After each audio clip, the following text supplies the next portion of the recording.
अस्सलाम वालेकुम। एक बैनुल-अक़वामी जरीदे की खबर यह है कि अमेरिकी सदर ट्रंप ने सऊदी अरेबिया के साथ सिविल न्यूक्लियर यूज़ की डील जो है उसको ग्रीन लाइट कर दिया है और इसका मतलब ये होगा कि जल्द ही अमेरिकी जो एनर्जी सेक्ट्री हैं वो और सऊदी जो उनके वज़ीर तवानाई हैं वो एक एग्रीमेंट के ऊपर दस्तखत करेंगे, जिसके तहत अमेरिकी कंपनियां जो है सऊदी अरब के अंदर न्यूक्लियर प्लांट्स जो हैं उनकी तनसीब करेंगी। और नाम लिया जा रहा है वेस्टिंग हाउस इलेक्ट्रिक कंपनी का कि वो 1100 मेगावाट की वहाँ पे एक न्यूक्लियर पावर प्लांट जो है उसको इंस्टॉल करेगी। और इसी प्रोग्राम के तहत ये भी गौर किया जाएगा कि एनरिचमेंट फैसिलिटीज़ जो हैं, क्योंकि सिविल न्यूक्लियर यूज़ वो एक कम्प्रीहेंसिव किस्म का अरेंजमेंट है, उसके तहत एनरिचमेंट फैसिलिटीज़ जो हैं उसको भी सऊदी लैंड के ऊपर सेटअप करने के ऊपर अमेरिकी कंपनियां उसका जायज़ा लेंगी। वहाँ के अगर अनप्रोवन रिजर्व्स हैं, अगर वो इस काबिल हों कि उनको रिफ़ाइन करके एनरिचमेंट करके उसको पावर प्लांट के लिए इस्तेमाल किया जा सके, तो सऊदी अरब के अंदर जो उनकी पावर सेक्टर है उसके अंदर कंप्लीट ट्रांसफॉर्मेशन आ सकती है। वो ऑयल बेस्ड पावर जनरेशन से न्यूक्लियर पावर जनरेशन की तरफ शिफ्ट कर सकते हैं, जो मोहम्मद बिन सलमान का एक लॉन्ग टर्म विजन जो है उसका हिस्सा भी है। इसके ऊपर रद्द-ए-अमल भी आएगा, लेकिन उम्मीद कभी यही है कि सऊदी अरब 1000 अरब डॉलर के करीब, ट्रंप को जब वो सऊदी अरब के दौरे पर आए थे तो उन्होंने कमिटमेंट्स दी थी 1000 अरब डॉलर के करीब। तो उसके तहत उनको ये यकीन होगा कि अमेरिका वापस जाने के बाद ट्रंप इंतज़ामिया जो है उनके लिए सिविल न्यूक्लियर यूज़ की जो डील है उसके ऊपर वो ओके कर देंगे। तो उसका पहला मरहला जो है कि वो इंतज़ामिया ने उसको ओके कर दिया है, अब उसको कांग्रेस में अप्रूवल के लिए जाना पड़ेगा और ये फॉर्मली जैसे ही एग्रीमेंट साइन होता है तो कांग्रेस को भेज दिया जाता है और कांग्रेस की अप्रूवल के बाद उसकी हतमी शक्ल इख्तियार कर लेगा। तो इस खित्ते में एक बड़ी डेवलपमेंट होगी। ईरान के हवाले से अभी सूरत हाल बेयकीनी का शिकार है, गो उसके अंदर एक हमें अच्छी रोशनी की किरण ये नज़र आ रही है कि ईरान दोबारा पाकिस्तान के ऊपर इत्मीनान का इजहार कर रहा है। पाकिस्तान की तरफ से ये जो तजवीज़ गई, जिसकी कतर ने भी हिमायत की कि 10 रोज़ के लिए दोबारा एक आर्जी जंगबंदी करते हैं और जो मुआहदा इस्लामाबाद है उसके अंदर नई रूह फूंकने की कोशिश करते हैं ताकि इस इलाके में ये जो जंग की कैफियत है उसका खात्मा यकीनी बनाया जा सके। तो ईरान के जो वज़ीर दाखिला पाकिस्तान के दौरे के ऊपर आए हुए थे उनकी तरफ से इंडिकेशन जो मिली हैं उससे तासुर ये मिलता है कि वाशिंगटन को दोबारा इस्लामाबाद इंगेज करेगा और फिर इस्लामाबाद के रास्ते ही दोबारा तेहरान तक पैगाम जाएगा और कोशिश की जाएगी कि इन दोनों को फिर मुज़ाकरात की मेज़ के ऊपर बिठाया जाए। प्रोग्राम के पहले हिस्से में हमें ज्वाइन कर रहे हैं सरदार पाकिस्तान के नामवर सफारतकार हैं और फॉर्मर प्रेसिडेंट है आज़ाद जम्मू एंड कश्मीर। सरदार साहब बहुत शुक्रिया आपका। पहले तो ये न्यूक्लियर डील के हवाले से ये काफ़ी अच्छी डील है सऊदी पॉइंट ऑफ व्यू से। सऊदी अरब ने बहुत बड़ी कमिटमेंट 1000 अरब डॉलर की कमिटमेंट दी हुई है अमेरिकी इंतज़ामिया को, ट्रंप इंतज़ामिया को तुमको। तो मेरे ख्याल में उसका पहला जो समर है सऊदी अरब के लिए वो ये सिविल न्यूक्लियर डील की शक्ल में जल्द ही सामने आने वाला है। सरदार साहब जी बिल्कुल दुरुस्त है। इसके बारे में जितने भी मुज़ाकरात थे वो गुज़श्ता बरस को अक्टूबर में मुकम्मल हो चुके थे और सऊदी अरब के अमेरिका के से 3 मुतालबात थे। एक ये कि उन्हें जंगी साजो सामान चाहिए था, दूसरे उन्होंने यानी सिविलियन न्यूक्लियर कैपेबिलिटी के लिए और ख़ास तौर से उनको इजाज़त दी जाए कि वो जो इसके कंपोनेंट्स होते हैं या जो मशीनरी होती है उसकी इंपोर्ट की इजाज़त दी जाए अमेरिका से और एक जामे मुआहिदा किया जाए जिसे 123 सिविल न्यूक्लियर एग्रीमेंट कहते हैं। ये अमेरिका के जो 1954 के एटॉमिक एनर्जी एक्ट है उसके तहत दिया जाता है।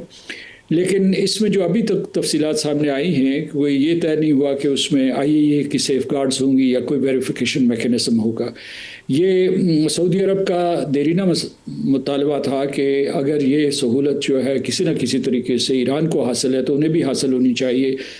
जैसा कि आप ख़ुद कह रहे थे कि इसने अभी कांग्रेस में जाना है, वहाँ से अप्रूवल मैंडेटरी है और वहाँ शुकूक व शुबहत का इजहार किया जा रहा है कि ये सऊदी अरब भी उसी रास्ते पे चल पड़ेगा जिस पे ईरान गया है। और उसमें वो कह रहे हैं कि जनाब ये जो है जो यूरेनियम इनरिचमेंट हो या प्लूटोनियम प्रोसेसिंग हो, इसको बिलाखिर जो है हथियार बनाने की सलाहियत हासिल करने के लिए इस्तेमाल किया जाएगा। और क्राउन प्रिंस मोहम्मद बिन सलमान का कोई एक बयान वो कोट करते हैं, वो उन्होंने कहा था कि अगर ईरान के पास न्यूक्लियर वेपन होगा तो हमारे पास भी होगा। ये कुछ उलझनें बाकी हैं। UAE से इससे मिलता जुलता मुआहिदा हो चुका है और वो उस मुआहिदे में सिर्फ यह है कि वेरिफिकेशन भी थी और साथ साथ सेफ गार्ड्स भी थी और IAEA के ज़ेर निगरानी वो मुआहिदा ज़ेर तकमील पा रहा है। तो इस वजह से ये है कि इसमें कई इफ्स एंड बट्स हैं अभी तक और अगर ये हो जाए तो ये सऊदी अरब के लिए, जैसा कि आपने कहा, कि बहुत बड़ी कामयाबी होगी। मुझे याद है कि इनकी एक शर्त और भी थी कि यानी इसी मुआहदे के साथ साथ उनकी जो एक और शर्त थी वो ये थी कि अमेरिका जो है 2 स्टेट सोल्यूशन यानी फ़लस्तीन की रियासत को तस्लीम करने के लिए कोई टाइम टेबल भी दे, क्योंकि वो ये कह रहे थे कि बरसा बरस से ये वादे तो किए जा रहे हैं लेकिन कोई हतमी तारीख नहीं दी जा रही। उसका इस मुआहदे के आसपास या जो भी खबरें आई हैं कोई जिक्र नहीं है। That's true. सरदार साहब, जो यमन वाली सूरत हाल है जिसमें बाबुल मंदब में यमनी हौसियों ने ये ऐलान किया था कि वो सऊदी कार्गो जो है उसकी ट्रैफिक को रोकेंगे और इनके 2 जहाज़, एक इंडिया के लिए जा रहा था, एक चाइना के लिए तेल से भरे हुए, उनको वापस भी मोड़ा गया। आज पाकिस्तान के दफ्तर खारजा का एक एलामिया है और जो एक तवक्को थी कि पाकिस्तान को एक पोजीशन वाज़ेह लेनी पड़ेगी और हो सकता है कि कोई ऐसी सूरत हाल अगर ख़राब होती है तो हमें कूदना भी ना पड़ जाए इस जंग में। तो आज वो पहला वार्निंग शॉट जो था वो दफ्तर खारजा से आ गया। आपका इसके ऊपर क्या कॉमेंट? दफ्तर खारजा ने बड़ा सख्त बयान दिया है और वाज़ेह बयान दिया है, और वो इस जंग की उलझनों को अयां करता है। देखिए कि एक तरफ जो है हमने सऊदी अरब के साथ स्ट्रेटेजिक म्यूचुअल डिफेंस एग्रीमेंट किया हुआ है, और दूसरी तरफ जैसा कि आप अपने इब्तदाई कलमात में कह रहे थे कि किस तरीके से पाकिस्तान सालसी का किरदार अदा कर रहा है, उसे तेहरान का एतमाद भी है, अमेरिका का भी है। बिलखसूस तेहरान का एतमाद अगर जो है उनके वज़ीर दाखिला आए हैं और उसका इआदा किया गया है तो और ये हमें मालूम है कि जो ये एक्सेस ऑफ रेजिस्टेंस है वो तेहरान के कहने पे चलता है। अभी जो है इन स्ट्रेटेजिक एक किस्म का सिग्नल दिया है सना को कि आप जो है इसमें बाबुल मंदब को बंद करें और बिलखसूस सऊदी अरब को निशाना बनाया। तो पाकिस्तान के लिए सूरत हाल बहुत मुश्किल हो गई है, चैलेंजिंग हो गई है। लेकिन मैं ये कहूँगा कि पाकिस्तान ने बयान दे दिया, क्योंकि जो हमारा बाहमी मुआहिदा है सऊदी अरब के साथ उसके अब दोनों ममालिक पाबंद हैं कि एक के ऊपर हमला दूसरे के ऊपर तस्वुर किया जाएगा। वैसे भी हमारे जो है सऊदी अरब में ट्रूप्स मौजूद हैं और हमारे पास एयरक्राफ्ट भी मौजूद हैं और जो है मिलिट्री प्लेटफॉर्म्स भी वहाँ मौजूद हैं, तो वो इस्तेमाल किए जा सकते हैं। लेकिन मैं समझता हूँ कि पाकिस्तान के ऊपर फरीज़ा अव्वल यह है कि वो किसी तरीके से इस जंग को रोके। और आपने कहा कि ईरान ने एक मरतबा फिर पाकिस्तान के ऊपर एतमाद का इजहार किया है। एक और चैनल खुला है और ये देखिए वो किस हद तक कामयाब होता है। सदर ट्रंप ने इराक़ के वज़ीर आज़म अली अल ज़ैदी को ये मैंडेट दिया है कि वो तेहरान जाए, वो शायद कल तेहरान जा रहे हैं, और वहाँ वो माशी और तवानाई के अमूर के ऊपर बातचीत करेंगे। अली अल ज़ैदी ने वजाहत की है कि इससे पाकिस्तान का रोल ख़त्म नहीं होता, पाकिस्तान सियासी और सफारती अमूर के ऊपर बातचीत करवाता रहेगा।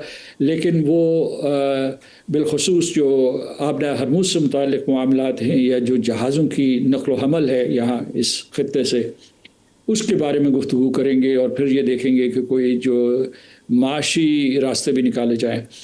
तो लेकिन मैं समझता हूँ कि इस वक्त जो है सारी क़ुव्वतें मुजतमा करनी चाहिए पाकिस्तान की क़यादत में, जिसमें कतर शामिल हो, ओमान शामिल हो, सऊदी अरब, तुर्की और मिस्र, ताकि इस जंग को रोका जाए। क्योंकि अमेरिका का मूड ये है कि बहुत उन्होंने सख्त, शदीद और मोहलक होलनाक हमले करने हैं ईरान के सिविलियन इंफ्रास्ट्रक्चर के ऊपर, ताकि वो बिल्कुल बेदस्तोपा हो जाए, और उस हालत में वो उसे मुज़ाकरात की मेज़ तक लाना चाहते हैं। अभी जो है आपने देखा होगा कि कैसे सदर ट्रंप ने यह धमकी दी है कि पिकैक्स माउंटेन के ऊपर भी हमला करेंगे, जिसमें उनके मुताबिक वहाँ कोई जो है ये इनरिच्ड यूरेनियम के स्टॉक पाइल्स मदफून है। इसराइल ने एक इंटेलिजेंस दी है, पता नहीं किस हद तक काबिल एतबार है, कि ईरान ने वहाँ सेंट्रीफ्यूजेस भी मुंतकिल कर दी हैं। लेकिन ईरान का ये कहना है कि सेंट्रीफ्यूजेस उन्होंने वहाँ छुपा भी दी हो तो वहाँ पे वो यूरेनियम बैठ के तो इनरिच नहीं कर रहे होंगे। इस वक्त तो वो इसराइल अमेरिका को दोबारा वैसे ही इंगेज करने की कोशिश कर रहा है जैसे पिछले 20 साल से उन्हें घेर रहा था कि इनके पास तो एटमी हथियार है, इन्होंने बना के रखा हुआ है, छुपा के रखा हुआ है। वो अभी वहाँ से निकल के वो सेंट्रीफ्यूजेस के पीछे उन्होंने लगा दिया। लेकिन सर एक जो इम्पोर्टेंट सिचुएशन है वो मुझे लगता है वाशिंगटन के लिए भी बड़ी भारी पड़ने वाली है। जल्दी एग्रीमेंट कर लें तो तेहरान और वाशिंगटन दोनों फ़ायदे में रहेंगे, नहीं तो दोनों खसारे में रहेंगे। 500 फौजी उनके ज़ख्मी हो चुके हैं, जो आज एपी ने न्यूज़ दी है। 18 के मरने की खबर खुद ट्रंप साहब ट्वीट कर चुके हैं। तो पता नहीं है कि अमरीकी अवाम कितनी देर टॉलरेट करेंगे ट्रंप साहब के इस तरीक़ाकार को, जंग वाले को, क्योंकि ईरान में शहादतें हो रही हैं लोगों की, लेकिन उसके जब जवाबी वार जाएंगे तो जवाबी वार में अमरीकी फ़ौजी मरेंगे भी और ज़ख्मी भी होंगे। अमरीका बर्दाश्त कर लेगा इस तकलीफ़ को? मुश्किल नज़र आता है। उसकी वजह यह कि उनके इंतखाबात भी करीब आ रहे हैं। सदर ट्रंप बहुत गैर मकबूल हो चुके हैं अपने जमात में भी, यानी रिपब्लिकन पार्टी में और डेमोक्रेट्स में भी और आम आवाम में भी। वो इस जंग को बेमकसद समझते हैं, बेनतीजा समझते हैं। और उसके बाद जो है आज यानी कल जो हियरिंग हो रही थी उसमें वज़ीर जंग ने ये कहा है कि इस जंग में अब तक जो है $37 बिलियन खर्च हो चुके हैं और उन जो इजाफी रकम मांगी है वो तकरीबन $87 बिलियन की है। और आपको पता है कि सदर ट्रंप ने आते ही बहुत सी जो आम शहरियों को फ़ायदा पहुंचाने की चीज़ें थी, मसलन वो तालीम से मुताल्लिक़ हों या सेहत से मुताल्लिक़ हों, उनको ख़त्म कर दिया था। और वहाँ एक ख़ास किस्म की रिजेंटमेंट भी पाई जाती है। लेकिन अगर ये इतनी भारी कीमत पे ये जंग लड़ी जा रही है तो उसका बैकलैश आएगा। असल में सदर ट्रंप की मजबूरी ये आ गई है, यानी वो जंग लड़ना चाहते ना चाहते उन्होंने जो जिस मफाहमती यादाश्त पे दस्तखत किए थे उसका झुकाव ईरान की तरफ था। तो अब उनकी ये है कि उनकी जो मेगा कंस्टिट्यूएंसी है इसराइल की लॉबी जो है उन्हें कह रही है कि तुम कमज़ोर तरीन सदर हो अमेरिका की हिस्ट्री के, और उनका मुकाबला जो है हर्बर्ट हूवर से किया जा रहा है जिसकी वजह से great depression of the 30s trigger हुआ था। तो इस वजह से वो एक मजबूर हैं और वो हमले कर रहे हैं ताकि वो अपने आप को साबित कर सकें कि वो ताकतवर हैं, बहुत मजबूत इरादे के हैं। लिहाजा ख़दशा ये है कि आने वाले हफ्तों में सदर ट्रंप ईरान के ऊपर ताबड़तोड़ हमले करें और उसको बिल्कुल जो है इसके पूरे सिविलियन इंफ्रास्ट्रक्चर को, ईरान के सिविलियन इंफ्रास्ट्रक्चर को डिसमेंटल करें।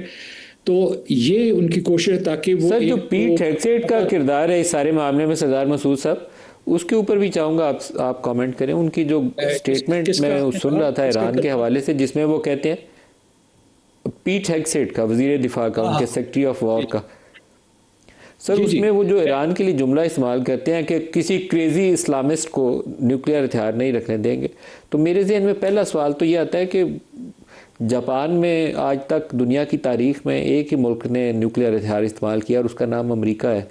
तो पीट हेग्सेट किसकी नुमाइंदगी कर रहे हैं? शायद उनको ये वजाहत करनी चाहिए कि वो भी उसी क्रेजी एक ग्रुप की नुमाइंदगी कर रहे हैं जिसने हिरोशिमा और नागासाकी के अंदर पता नहीं कितने मासूम लोगों को मार दिया था। तो वो ईरान को कह रहे हैं क्रेजी इस्लामिस्ट, तो हम उनको क्या बोलें? मुझे बहुत बुरा लगा उनका स्टेटमेंट। इतने अहम जिम्मेदार ओहदे के ऊपर उन्होंने जिस्म पे टैटू वगैरह भी बनाए हुए हैं, अजीबोगरीब शख्स हैं वो। जी असल में वो जो है जो ज़ायनिस्ट क्रिश्चियंस हैं उनको रिप्रेजेंट कर रहे हैं वहाँ, और उसके बाद वो बरमाला कहते भी हैं, ये नहीं कि वो छिपाते नहीं हैं। और दूसरी ये है कि जो टेलीवेंजलिस्ट हैं वो उनका साथ दे रहे हैं और उन्होंने इस जंग को एक मजहबी रंग देने की कोशिश की, एक सैलिबी जंग बनाने की कोशिश की है, और इसीलिए वो इस किस्म के कोई हवाले देते रहते हैं। अमेरिका में भी इस्लामोफोबिया है और इस तरीके से तमाम इस्लामी ममालिक को एक स्टेरियोटाइप के तौर पर पेश किया जाता है। लेकिन उनकी जो है कांग्रेस में बड़ी पिटाई हुई है, उनके ऊपर बहुत तनकीद की गई है, उनके बहुत से जो है दलाइल को रद्द कर दिया गया है।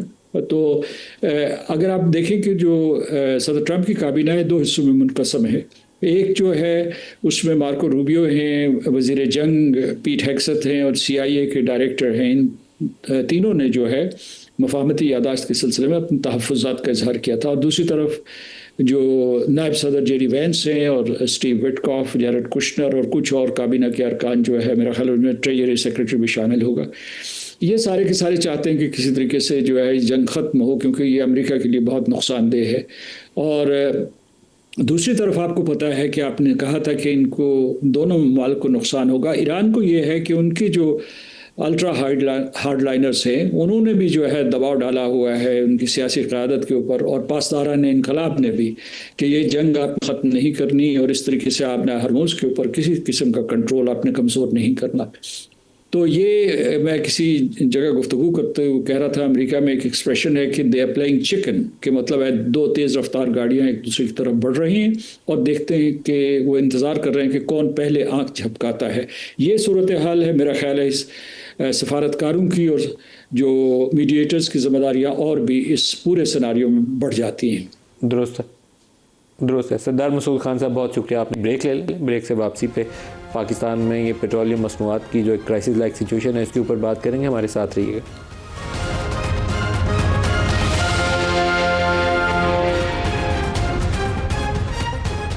प्रोग्राम में दोबारा खुशामदीद कहते हैं। कल जब हम ये प्रोग्राम कर रहे थे तो वो ऑयल जो डीलर्स हैं वो कह रहे थे कि हमने आज रात 12 बजे से पेट्रोल पंप बंद कर देने हैं, हमारे मार्जिन बढ़ाएं और ये जो डेली कीमत मुकर्रर करने का नया फार्मूला ही हमें काबिल कबूल नहीं है। आज अभी उन्होंने अपनी हड़ताल मौखर कर दी है और अली परवेज़ मलिक साहब उनको सारे दिन से जफ्फा डाल के बैठे हुए थे, उनको मना लिया है इन्होंने, लेकिन कैसे मनाया है, दो उसके वर्जन हैं। हमारे कुछ साथियों का ख्याल ये है कि जो डीलर्स थे उनके सॉफ्टवेयर अपडेट किए गए हैं, इसलिए जो कुछ वो कल कह रहे थे आज नहीं कह रहे थे, आज वही कुछ कह रहे थे जो अली साहब उनको कह रहे थे। दूसरों का ख्याल ये है कि अली साहब ने उनको कुछ रिलीफ देने का वादा भी किया। तो दोनों अली साहब very warm welcome sir. Sir उनका सॉफ्टवेयर अपडेट हुआ है या आपने उनको कोई नया पैकेज ऑफर किया? मलिक साहब सबसे पहले मैं आपका मशकूर हूँ, आपको मेरी वजह से शायद थोड़ी तकलीफ हुई वो। अच्छा सर सॉफ्टवेयर अपग्रेड या उसके ऊपर मामला नहीं है। देखें आज भी वो अपने मुतालबात पे कायम है और वो आपके प्रोग्राम में मैंने किसी ने क्लिप भी शेयर की थी जिसमें अपने मार्जिन को 8% कहने की बात कर रहे थे। काबीना का चंद साल पहले का ये फ़ैसला है कि हर साल CPI के साथ लिंक करके उनके मार्जिन को रिवाइज़ होना चाहिए। मैं जब वज़ीर बना मैंने ये समरी भी भेजी, उस मामले को आगे एजिटेट भी किया, वो नथी हो गया जो हमारे वेस्टर्न बॉर्डर से जो प्रोडक्ट स्मगल होके आती है उसके साथ, और ये तय किया गया कि जी डिजिटाइजेशन के ज़रिए आप पहले अपना ये बताएं कि आप कंप्लायंट हैं, उसके बाद हम आपको मार्जिन देंगे।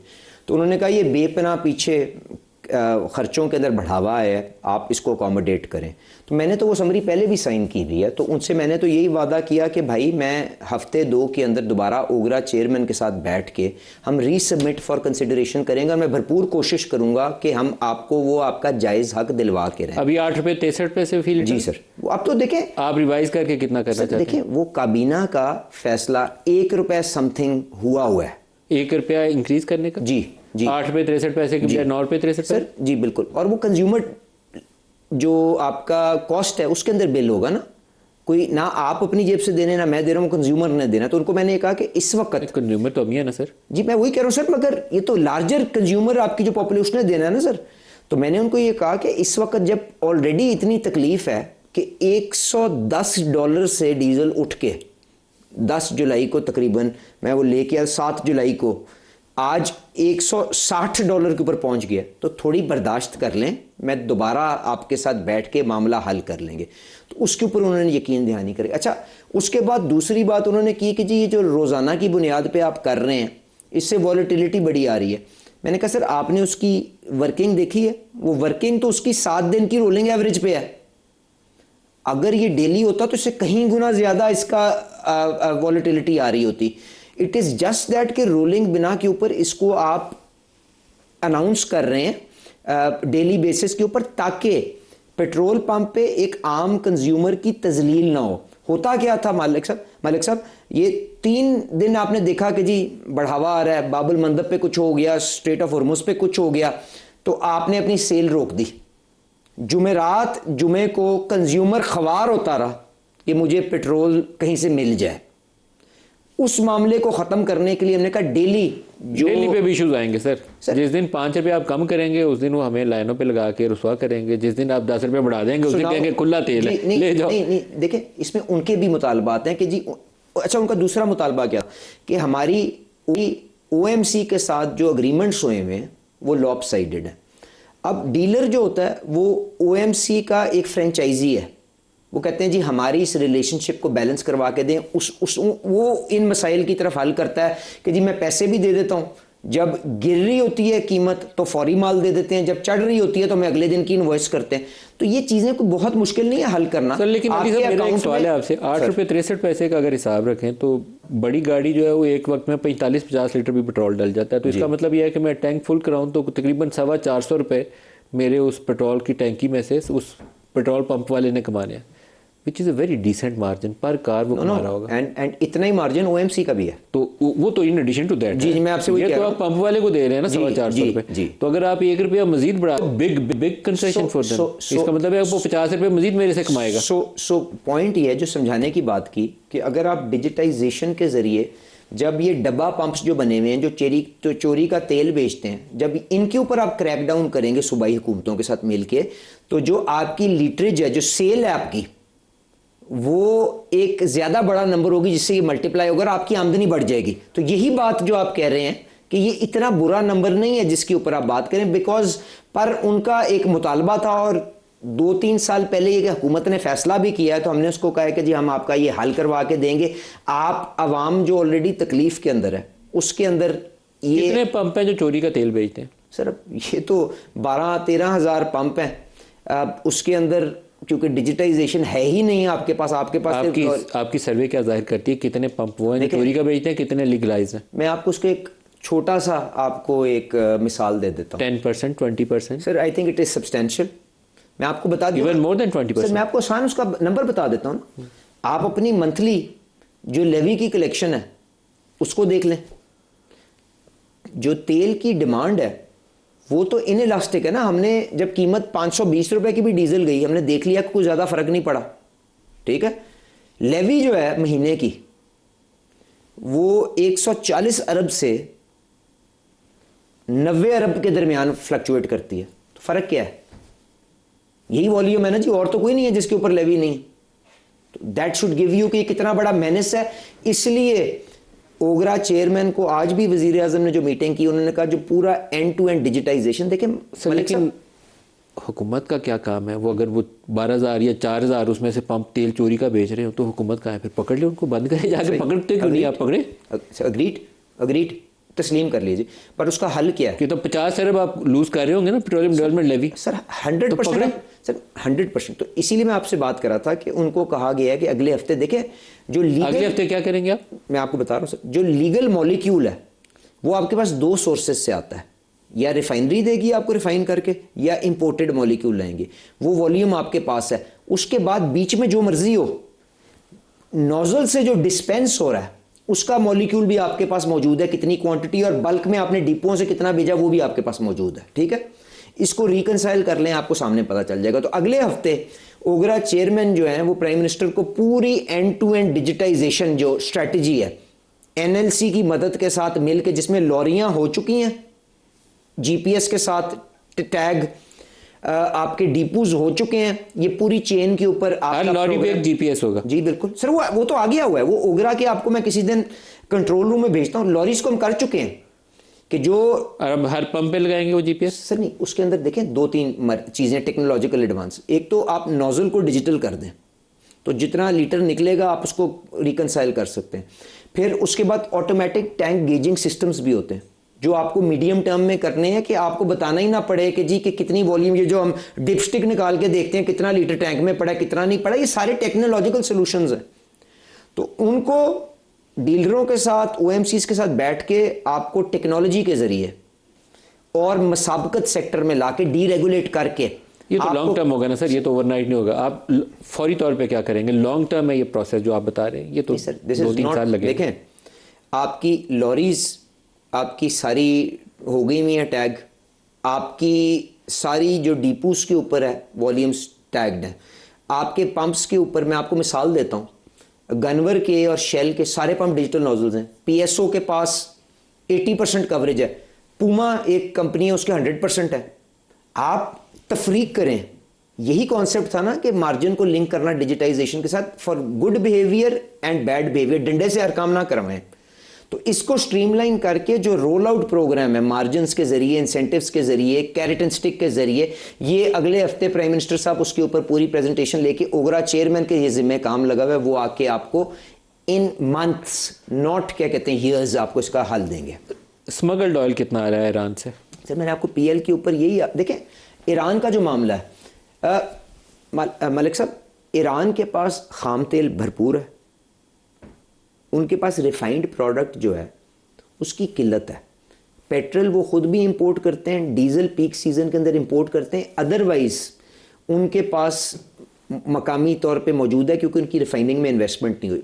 पर वो अपनी लोकल पॉपुलेशन को सब्सिडाइज्ड डीजल देते हैं और वो कोटा सिस्टम के मुताबिक देते हैं, और उसके ऊपर एक टैक्स की, क्योंकि हमारे मुल्क में टैक्स है, उनके मुल्क में टैक्स नहीं है, सब्सिडाइज है, उस इंसेंटिव की वजह से यहाँ पे स्पिल ओवर होता है प्रोडक्ट।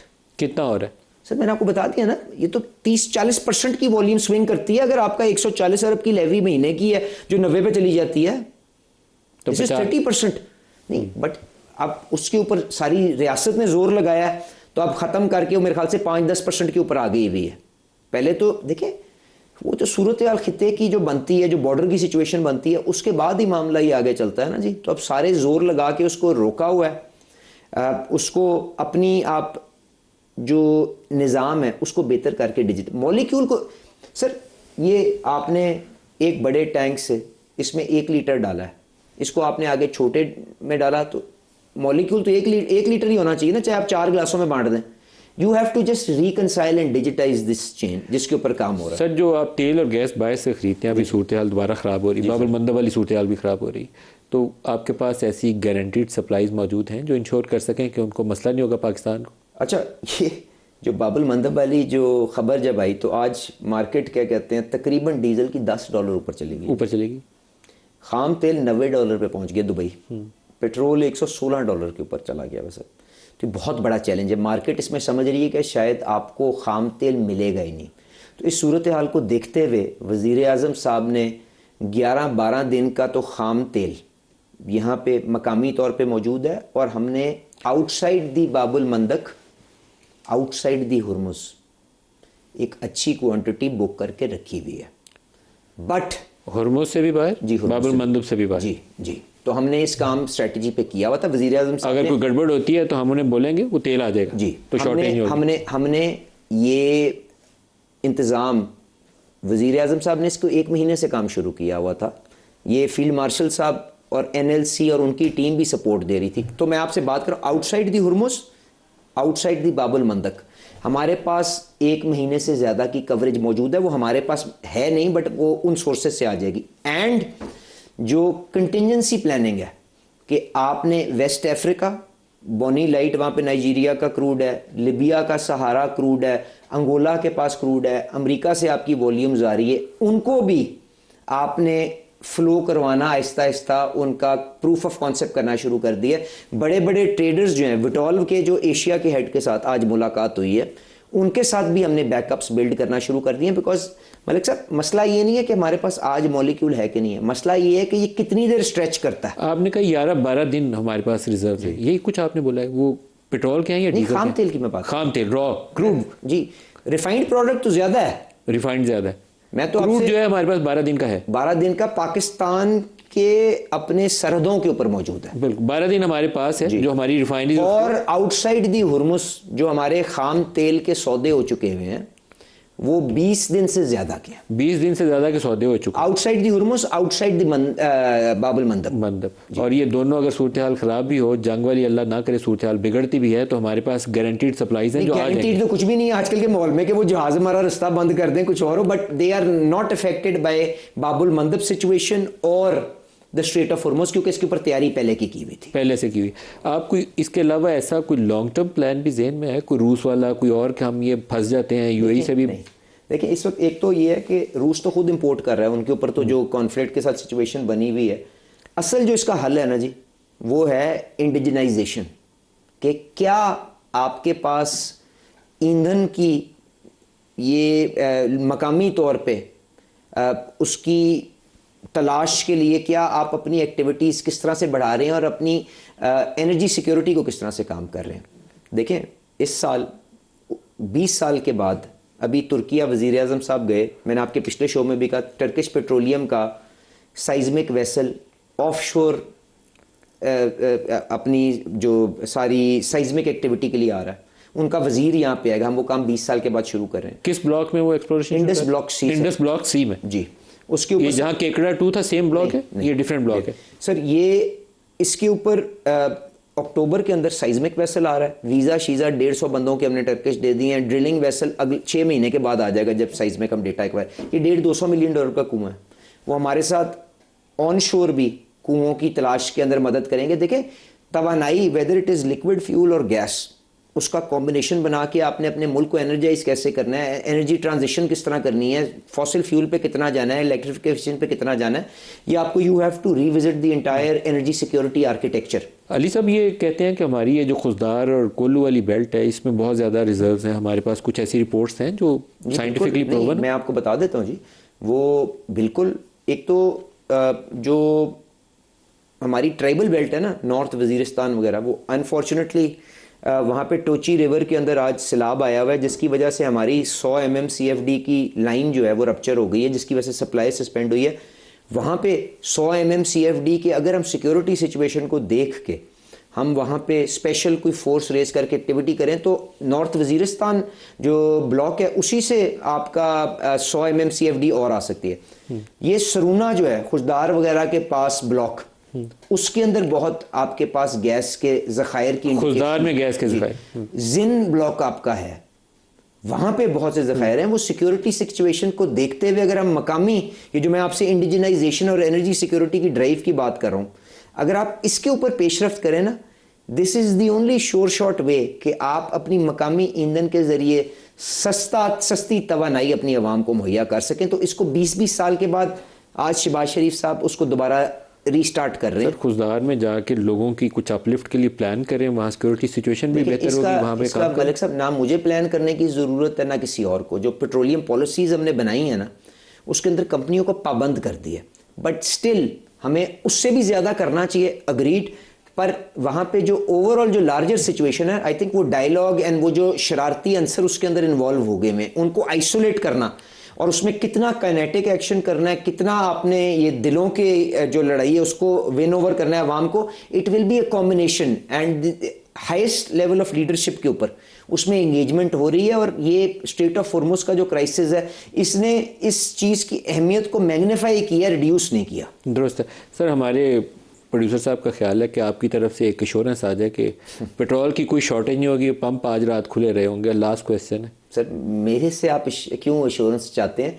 आपको वो जो दोनों तंजीमें हैं उनके जो सेक्रेटरी इतलात हैं, उनकी जो मीडिया के आगे जो उन्होंने अनाउंसमेंट किया उससे तसल्ली नहीं हुई। तो मैं भी आपको आपके चैनल पे ये यकीन दहानी करवाता हूँ कि इस तकलीफ़ को जिस हद तक हम मध्यम कर सकते हैं उसके लिए मैं शुक्रगुजार हूँ डीलर्स एसोसिएशन का, ओनर्स एसोसिएशन का।